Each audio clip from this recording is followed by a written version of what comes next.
Great start to the proceedings. Thank you very much. We wanted to start with you.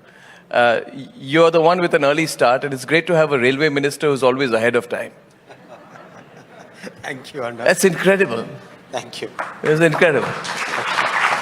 You know, when I was in college, we used to change 2 trains to go from Delhi to Guwahati.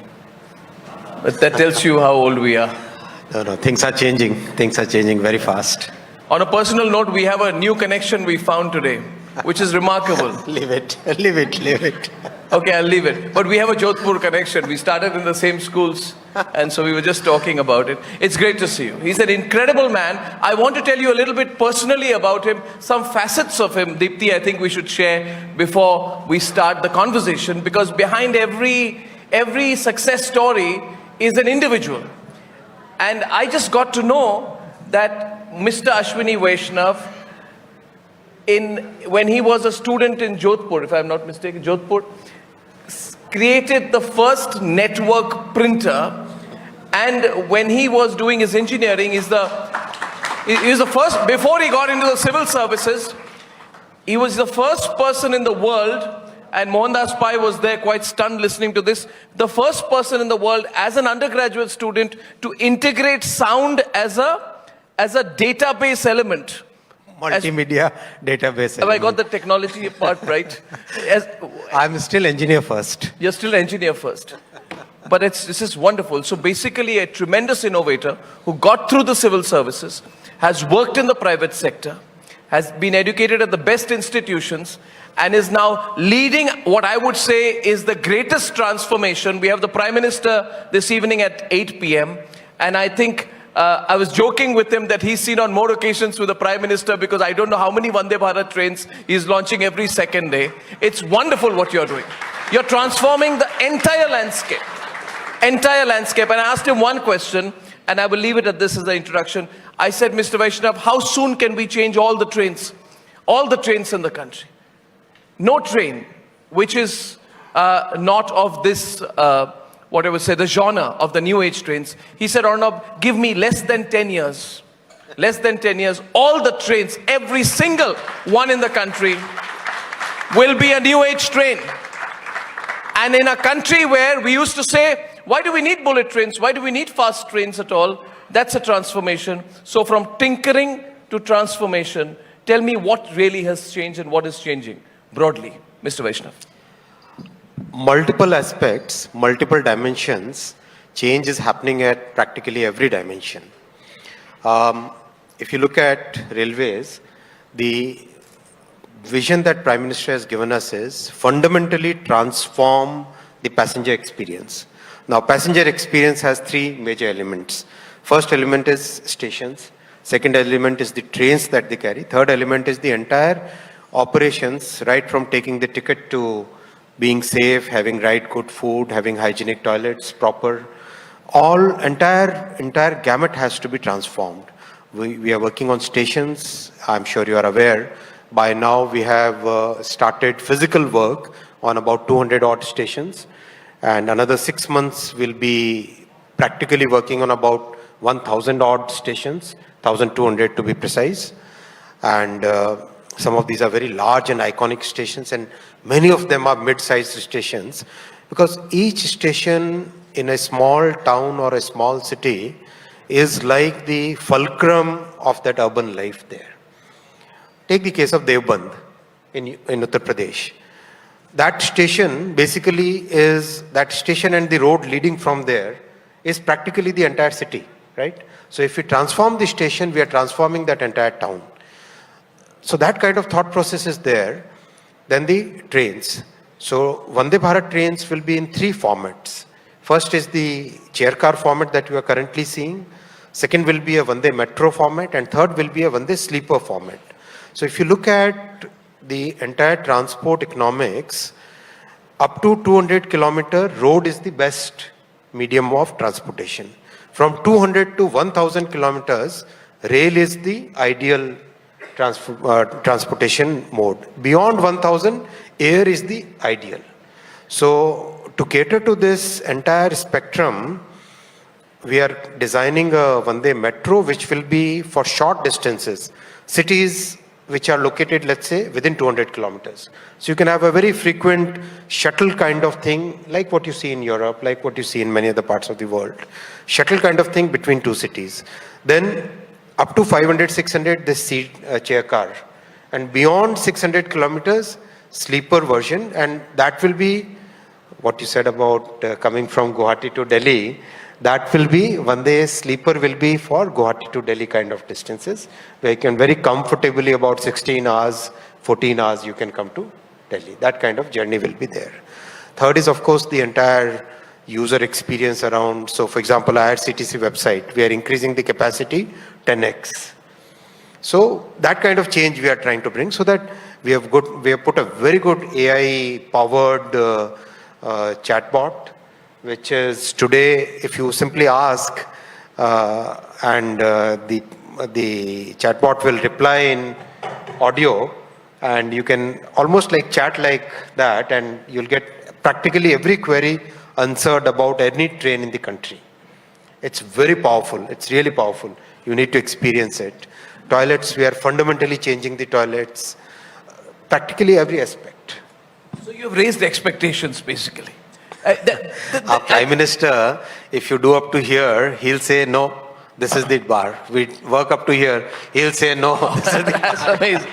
You know, last time it went viral, where he was at the economic summit, kind enough to grace it. And then we got talking a little informally during the event. And then he narrated a story about how, and I think he says it best, because people want to know about the way the Prime Minister of the country thinks. The Prime Minister is coming this evening, but that's his formal address. But they want to know how he thinks, how he works, and he must be spending an enormous amount of time with you. And there was this story you shared last time about how you all made a presentation to the Prime Minister, and the Prime Minister didn't say anything, and then you all went out, and there was a call after 11 o'clock at night that the Prime Minister made to him, and what the Prime Minister said. Maybe, if not that, you can share a little bit more, maybe a personal anecdote, which will tell everyone about how the Prime Minister sees railways and IT as transformative enterprises, and how he's involved. You're right, Arnab. Our Prime Minister's, basically, he's a very, very intent listener. You can make a presentation which is full of numbers for 2.5 hours, and he would be intently absorbing each and every number which is there, each and every thought which is there, each and every principle which is there behind those numbers. He's such an intent listener. I've never seen a listener beyond what our Prime Minister is. Second, his vision is very, very far-reaching. He's not interested in incremental, small, delta kind of changes. He really believes that yes, time has come when India should be thinking of quantum changes, step changes, not just incremental, okay, fine, this small little change we have done. No, he's not interested in that. Third, he truly believes that India can be a developed nation, India will be a developed nation. Unlike the huge genre of politicians in the country who always thought that India will remain maybe whatever it is. Our Prime Minister really thinks that India will become a superpower, and he believes that if we lay the foundation right, then the country will be in the right direction. So these are some sincere beliefs that he holds. And that's what drives so many of the things that he is driving. For example, very recently, a digital minister from one of the richest countries in the world, and that has happened so many times, when he came, we were discussing COVID, we were discussing payment systems, we were discussing quantum technologies, we were discussing 4G, 5G and 6G, all those things we were discussing. When he asked about how do you transfer your benefits, he said that I've heard that there is a very unique way of doing this. When I explained to him how a Prime Minister has launched Digital India, how Digital India has created the India Stack, and how using the India Stack, Prime Minister presses a button and millions of people get their money in their accounts. He was so surprised. He said that, no, you must come and make presentations before the G7, how India has transformed. So those are things which are not even possible. Even the rich countries today, even today they write checks, and the checks are they are mailed, physically mailed. And if the person has, let's say, left the example he gave, that minister gave was, if a person has left the address, the check remains in the mailbox for 2-3 months before it comes back. It's that kind of world, and India is like leaps ahead of many of these developed countries. That's the fundamental change PM has brought. That's just wonderful. Absolutely wonderful. Deepti. And Arnab, what's very fascinating, and the audience will notice this, ever since, you've seen and heard a lot of railway ministers, the conversation was totally different. We used to talk about the state of the railway stations, the washrooms, the food. And more specifically, I think during budget times, you will realize that, we'll have to find out, acha, kahan se neta hai, wo kya dega? What are the kind of doles he might think of giving to his particular state or the other constituencies? But now I think there is a marked change in that entire conversation. Just about yesterday, you spoke about Vande Bharat. The minister, along with the Prime Minister, was in Kerala. Kerala is not looking at a recent election, at least right now. But then he was there inaugurating the next leg of the Vande Bharat. So, would it be fair to say, Minister, that you have depoliticized the railways? It's only and only about infrastructure, it's about people, it's only people-centric now. Is that a deliberate effort? Absolutely. Today, railways thought process, railways mindset is only and only about performance, only and only about meeting people's expectations, only and only about transforming the economy. So, for example, the average kilometers of new track that railways used to build 10 years back was something like 4 kilometers a day. This year, the year which ended on March 31st, we have done 14 kilometers a day. Wow. Where was 4 kilometers? Where is 14 kilometers? 350% growth. It's huge. Look at number of the kilometers of tunnels. Last year alone, we constructed 81 kilometers of tunnels. 81 kilometer tunnel, the bullet train project. Just in 1.5 years, we have done about 174 kilometers of pillars, which is like constructing 4 metros. It's huge. It's phenomenal work. The Japanese Prime Minister sent his entire team and said that, no, go and see in India what's happening. I cannot believe the numbers which are coming. So it's like that. By now we have completed, the work is going at a torrid pace, at a rapid pace.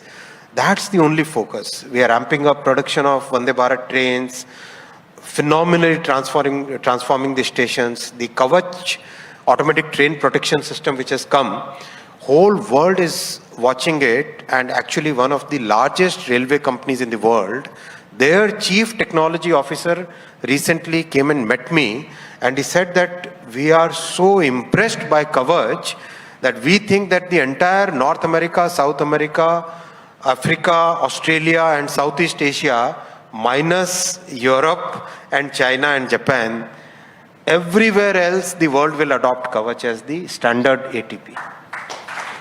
When they see these technological changes coming out of India, initially there is a thought process that, okay, we don't understand.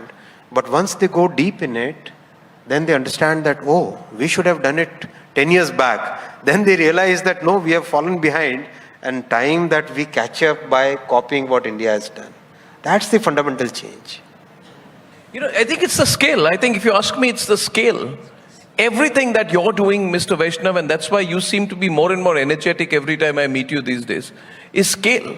We are building tremendous scale. So we've seen 13 operational Vande Bharats right now. How many? 16. 16. Okay, so I'll meet you next week. You'll say 18. And that's the wonderful thing nowadays. Other train is ready, actually. It's about to leave today. Factory. Oh, that's absolutely fantastic. So these are semi-high-speed trains, which can go up to what? About a one... The train is designed for 200 kmph. 200 kmph. Our Indian tracks are currently, if you look at our tracks, most of these tracks are designed for 70-80 kmph. Some of them are designed for 100 kmph. Now, in a very methodical way, we are upgrading most of the sections to 130 minimum and wherever possible 160. Beyond 160, many more challenges come because of the cattle, the human trespass, all those things, challenges come. Technologically, up to 130, we can very quickly go. Is the back-end technology also strong enough? Are the tracks strong enough? Because it was always said, no, this is all cosmetic. You know, Deepti, what they said, this is cosmetic, this is political, you know, which is why, No. I fully. So the thing is, there are people who will say that Ashwini Vaishnav is this very nice, friendly minister, Wharton background, very well spoken, but it is cosmetic. They're going to say, which is why, you know, you had Rahul Gandhi who tweeted, I think Make in India needs a serious rethink. People think it has failed, when there was one story of a Vande Bharat train suffering snags. Snags are everywhere. These lights could have a snag at this very moment. But you had, when there's a case of stone pelting, for example, right? And they say, no, this is not what India wants. They say India needs basic necessities. Vande Bharat is a ceremonial, symbolic sort of metaphor which is aimed at selling a political story. And on the ground, we see you saying, no, I have a 10-year vision. I'm actually trying to change things. I'm going to change all the trains in less than 10 years. I see your sincerity, and I think you are going to do it. But how do you manage the two? How do you manage the two?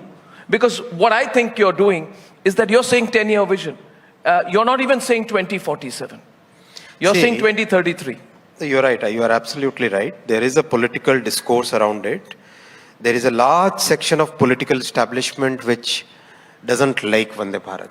Doesn't like it. And why don't they like it? Because for 40, 50, 60 years,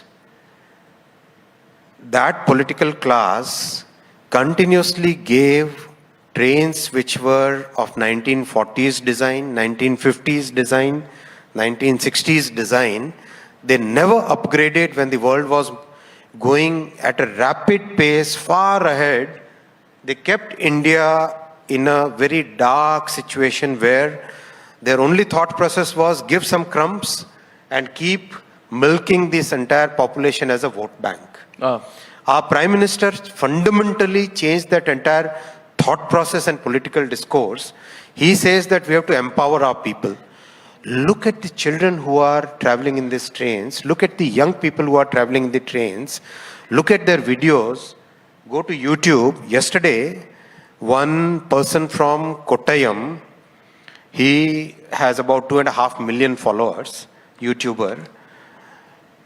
Listen to what he says. He says, I have traveled all over the world and I always used to dream when a train like Germany, a train like what we see in Switzerland will come to India. Yep. And today, that person says, I don't remember the exact title of his YouTube channel. Person says, today I am so happy that India has got a world-class train. I'll tell you why it is world-class on, I'll tell you why it is world-class on every parameter. Acceleration. 0 to 100 kmph, this train does in 50, Vande Bharat does in 52 seconds, bullet train does in 54 seconds. Any German or Swiss or other train does in 60, 58, 60 seconds.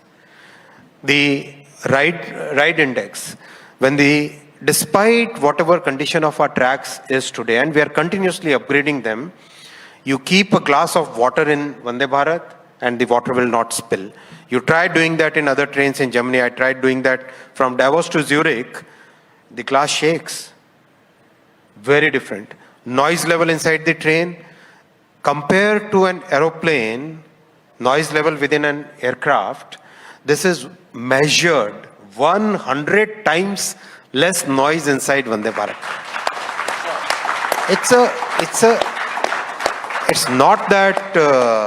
It's not that something which is a political narrative. It's basically meeting people's aspirations. Arnab, if something catches people's imagination, it cannot be, that kind of phenomenon cannot be created. It happens naturally. Today's India is aspirational India. Today's youth are no longer happy with small little crumbs. Today's youth want the best in the world, and we have to give them as political class. It's a duty, and that's the fundamental change in mindset what Prime Minister Modi ji has made. He has changed the mindset that Congress mindset was keep giving crumbs, keep giving small little incremental things. Modi ji's mindset is make step changes, make quantum changes in what we are delivering to the people. And Arnab, there's another stark difference, I think, between the current railway minister and the previous railway ministers. Now, he's an engineer. He is a technocrat by background. So, you really can't bullshit him. I think that goes also for the opposition. You say what he tells you. He'll talk about the sound, he'll talk about the tracks, he'll talk about every other thing. I think, that's why I said that unlike other railway ministers, there's a lot of heft today in what the minister brings to the railways, what he's done. And he's on site inspecting 24/7. We've seen multiple of his videos there. I think, Mr. Minister, does that also make a difference? If you have someone with that kind of a background, and there are a lot of other interesting anecdotes on times when you were in the civil services in Odisha, but before I come to that, why don't you tell us about this, that having a technocrat, someone with a background as stellar as yours, how does that change a sector that touches people's life 24/7 so dramatically? Definitely, it helps to be a technocrat. It definitely helps in an organization like, Railways is a very, very complex organization. To give you an analogy, in a very simple system, if you do X, Y will happen, right? If you to give you example of a more complex organization, for example, our human body, right? If you hit my hand will ache, right? In a railway system, you hit leg and the pain will be somewhere in the head. It's that complex. Why? Okay, so let me try to explain it again. The complexity of railways is so huge. There are 6 large systems interoperating, interacting with each other, and each system has an impact on every other system. So 6, in the language of math, it's like 6p5. So it's a huge number of options which get created, right? So to understand that complexity, you need a serious technical mind, you need a serious systems mind, you need to go 10 level deep in understanding it. For example, I must have spent about more than maybe about 40 or 45 hours discussing what is the best way to maintain our tracks, right? And people say that they haven't ever heard of a railway minister discussing what should be the maintenance of tracks, what kind of technologies you should use in maintaining tracks, what should be the parameters in maintaining tracks. Now, these are fundamental things that comes when a technical mind works on a technical problem. It's like that. And that has such a huge impact on people's lives, because each and every passenger would like to feel secure that there is somebody watching around, somebody caring for the safety, caring for the maintenance. When a person sits in a train, that person should feel confident that somebody has taken care of all the safety matters. So that really helps. Being a technical person helps. If I can be permitted an observation, Ashwini ji, and we are talking about transformation, and can I just share my thought on a couple of thoughts? One is, transformation is happening because a person like Ashwini Vaishnav is a lateral entry, if I may use that phrase, into the political system, a lateral entry, Mohandas, in the political system at the highest of levels. And so is, say, Dr. Jaishankar. First point, that requires vision. Second, I think vision of the Prime Minister is absolute, because it's not just having a person like him look after the ministry and ministries. It's also the fact that we have the highest budgetary allocation today for the railways. I mean, I think we can't discount that. What would an Ashwini Vaishnav do without the resources? So Ashwini Vaishnav has the resources. We have 2.4 lakh crores, if I'm not mistaken, or more, around that number. See, At least around 9 or 10 times what it was in the last year of the UPA government. That's the number I have. At least 900% more is being allocated for railways than in the last year of the UPA 2 government. So that is, as I put your money where your mouth is, you know. It's an absolute certainty. And the third is the trivialization of the railways has stopped in this country, if I may say so. Ashwini ji, I have been a reporter. In my time as a reporter, at that time, unfortunately as part of the Lutyens at that time media ecosystem, I had the opportunity, or rather would I say the marvelous experience of taking a boom like this to Lalu Prasad's house. And I will not mince my words. I was given the chosen assignment. I was given the reporters would climb over each other to be the reporter doing a live at Lalu Prasad's house the day the railway budget would be announced. And we were all asking trivial questions, and Laluji would come. You know, he's very entertaining, of course. He would come and then he would take his chara and he would go to his cows. And then the stupid questions such as, Laluji, kis state ko kitna chara milega? You know, the kind of political dispensation. Will you throw a few stations at Bihar? Will you throw a few stations at Maharashtra? Like it is dole. We treated the people of this country with contempt, Ashwini ji. We threw it. And then the politicians would stand every time one aspect of one station would be raised and they would be cheering and jeering. We trivialized not just the railways, Ashwini ji. Would you not feel we trivialized the country?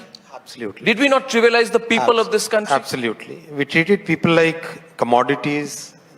I mean, the country was in a very different mindset. See, it's not just railways, Arnabda. If you look at sector after sector is getting transformed. Highway construction, number of airports which are getting constructed. Look at the power grid getting stabilized. Look at the cyber security. From 46, we have now 10th rank. It's a jump in sector after sector. 4G, 5G, moving towards 6G. Look at the way digital transformation has happened. Look at the way mobile phones, which 98% were imported 10 years back. Today, 98% are made in India. Sector after sector. See, this doesn't happen. It's not a one ministry or a one person or one this thing. Our Prime Minister's vision is so clearly focused towards creating a developed country that it gets reflected, whether it is education policy, the softer things like making sure that each and every household in the country gets a toilet within the house. Those are the fundamental things which are getting reflected in the work that all of us are doing. Before we go to telecom, I want to run a clip. I don't know, do we have the clip of the minister, really? Do we have a clip of the minister? You know, when he was making that speech, I wanted to share the absolute joy with which he was sharing the speech. It was a rousing speech that he made. Do we have the clip ready? Or should we play it later? And let's talk about, let me start with Arunachal. All villages got 4G connectivity. You know, we installed 254 4G network towers. Yeah, there goes Gaurav Arya. You know, when my father was commissioned in the army, I have a picture of his still with me, with his Willys Jeep, and it was written on top, NEFA, you know, because my father joined the army after the 62 war. So for me, Arunachal means a lot. For all of us, it means a lot, right? The defense background. So 254 new 4G networks, and made them operational in 336 villages overnight. So there is a different attempt also, right? Before I go into the corporate part of it, telecom is also a huge national infrastructure building project, isn't it? See, telecom is the gateway to digital economy today. Telecom means so much to each and every person in the country. Every young person is today having a smartphone. Every person is actually having a smartphone, which opens up the entire world to our life here. Every aspect of our daily life, daily transactional life is today getting digitalized. So it's very, very important to have a very sound and very strong telecom infrastructure in the country. And that's why our Prime Minister basically started with reforming the entire sector, completely the entire legal mess which was there, the series of litigations where the telecom companies were fighting with each other and using courts to fight their marketplace battles. That's all gone now. Purely focused on getting world-class services, purely focused on creating, innovating, creating new solutions, creating new use cases. See, I think it was Mr. Sunil Bharti Mittal who said this, that in 30 years of his life, he never believed that India would become a telecom manufacturer. That is the fundamental change which Prime Minister has brought in. All along, we were importing things. Now there are at least 2 companies that I know of who are today exporting to developed countries like US and Europe also. They have started exporting to US and Europe. That's a fundamental change. And each time I go and see the products, you see the change in quality which is happening. Our Prime Minister laid a very clear target before us that 2G, 3G was a different world, a different genre of politicians. That was a different time. And now times have changed. At least in 4G and 5G, we should catch up. We should be, as he says, we should stand equal with the world. But in 6G, we should take the lead. Why 6G? Okay, so why 6G? You know, because I feel there was a time when we were told the government cannot keep up with the private sector. And now, it's true. Believe me, I've spoken to many corporates from the telecom world who tell me the government's moving too fast here. I've heard this. They say, why 6G? Abhi to 5G kiya hai, now 6G. I never thought I would hear corporates say that. So you've done this huge 2G, 5G rollout, right? Fastest in the world, Ashwini ji? That's fastest. Fastest in the world. And you've got 115,000 sites radiating the 5G signal as we speak right now. Across 175. What are you doing? Is that so? You're enjoying this? You're enjoying correcting me this morning. But now we're talking 6G. And the private sector is saying, abhi to 5G kiya, now 6G. Why move so fast? Why move so fast, Ashwini ji? Why does this transformation need to be so quick? The world is going to be defined by entire world, I'm saying, the human civilization, the way we work, our societies, our governments, our corporate sectors. These are going to be massively transformed and going to be seriously affected by a handful of technologies. 6G is among them, one among them, AI is among them, quantum is among them. We must take lead in these technologies. If we have to retain our competitive advantage in the entire League of Nations, we must take lead in these technologies. I'm so happy to share with all of you that while that other generation of politicians, other class of politicians would have not even thought of 6G till it has already been implemented in the world. Our Prime Minister gave this target last year that in 6G we have to be leaders. And as on today, we already have about 175 patents in 6G. Patents. So we should not just be... In applications. Patents and applications. See, 6G will evolve as a particular system. Sure. As on today, we don't know what is 6G, right? So in a telecom system, there are multiple elements. So there is a system of antennas, right? How the antennas will radiate. There is a system how the signal will be processed. There is a system by how that signal will be used in an equipment. Right. There will be a system how the user will, right? There are multiple systems. Sure. So throughout this value chain, each and every item, there is some person who would like to focus on that particular item and work on it.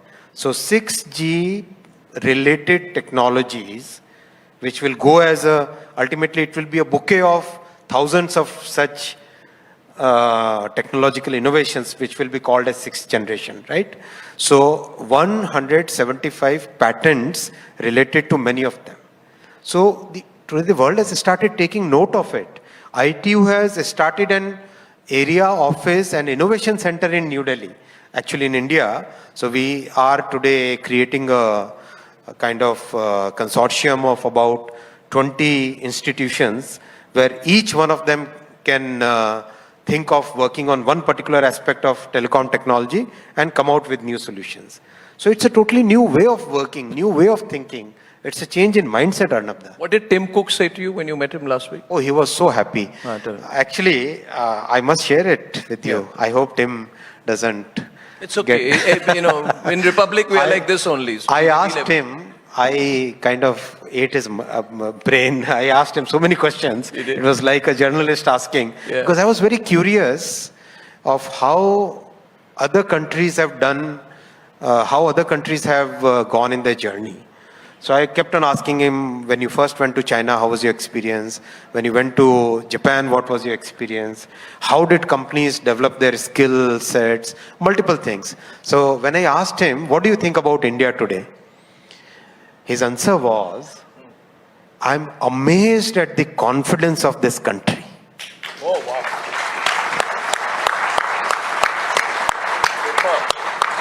Tim said that I'm thoroughly impressed by that attitude in the country that yes, whatever be the level of difficulty, we can cross it, we can achieve it. Yesterday Chandrababu Naidu was here. And Chandrababu Naidu spoke about how he had to really lobby to get a 10-minute window with Bill Gates.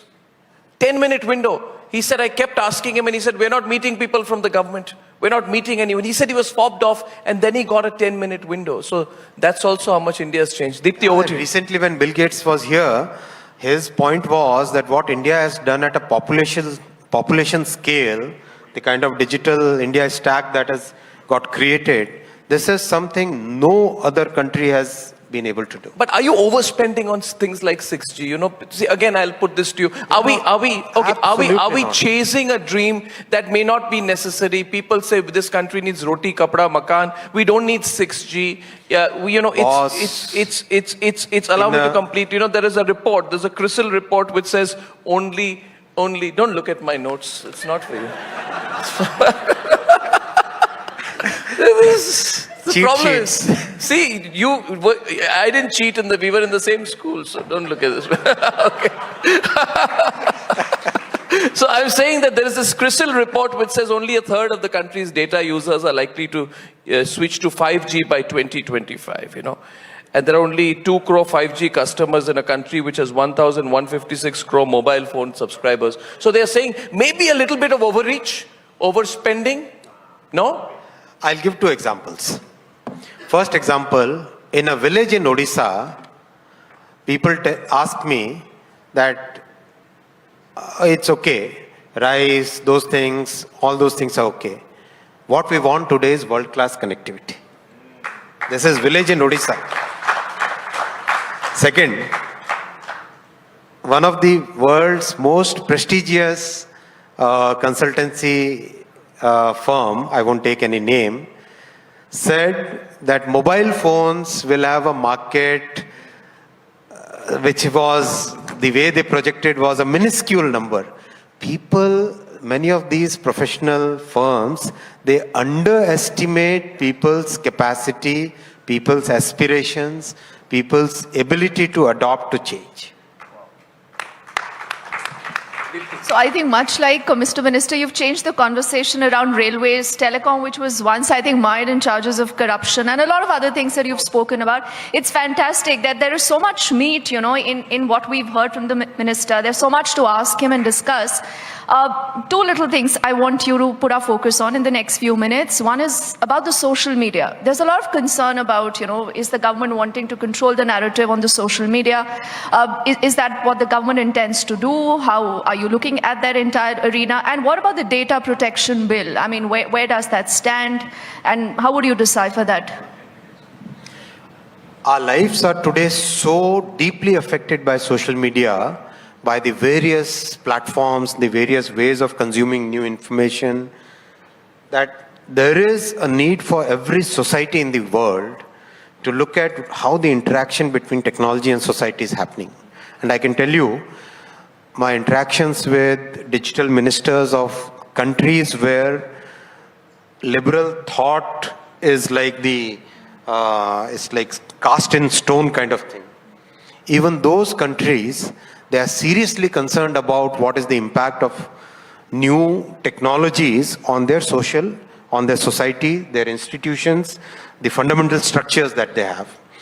So everybody wants social media to be accountable. What we are saying also is exactly the same. Time has come when social media is accountable for what they are publishing, what they are uploading, what they are sharing with the people. One. Two, we have a huge innovation ecosystem in the country. How do we make sure that our laws, our regulations, our legal structures are built in a way which promote the innovation society, which promote the energetic startups that we have, instead of pulling them back? We have learned from the experience of some other geographies where by creating a particular kind of regulation, that geography, without naming any names, has gone back by 30 years. In Davos, some of the people who interacted, and many of them were like members of parliament and CEOs of large newspapers and all, they said that we wish Belgium or Brussels had, Brussels as in the headquarters of Europe, had this kind of common sense thought. So, I mean, that's the way people are today looking at India's regulation. Our data protection bill, in the words of one of the CEOs of the largest newspapers, one of the most prestigious newspapers of the world, I won't take the name, said that India's bill will become the template for the world now. That's the kind of, because people are seeing the balance which can be created between what the society needs, what the industry needs, what the startups need, what the thought process where everything can be balanced, that's needed. So we are able to craft that kind of, and one very small but very important piece, this is the first bill in the country where, or probably in the world, where the pronoun used for a person, like for every bill, well, you'll see it will be he, his, so his property will be attached, his work will be done, right? It is he and him. In this bill, we have used she and her as the only pronoun. That's brilliant. Last question. You said recently at an event, you said wait for a few weeks, there will be a big announcement. I don't know where. Maybe you were referring to AI, maybe it was. No, there are things happening every week. Big things happening every week, so. What's the next big thing? Multiple things. Wait for a week. Okay. I think you really warmed up the morning. We love your energy. We love your style, and we love your commitment. We love your commitment to the country. Thank you so much. I think you are a leader for the transformation, and I don't think there could have been a better start to day two than by having you. Ashwini. Actually, last night, yes, I watched your interview with Rahul Gandhi way back. May I? I was just trying to figure out.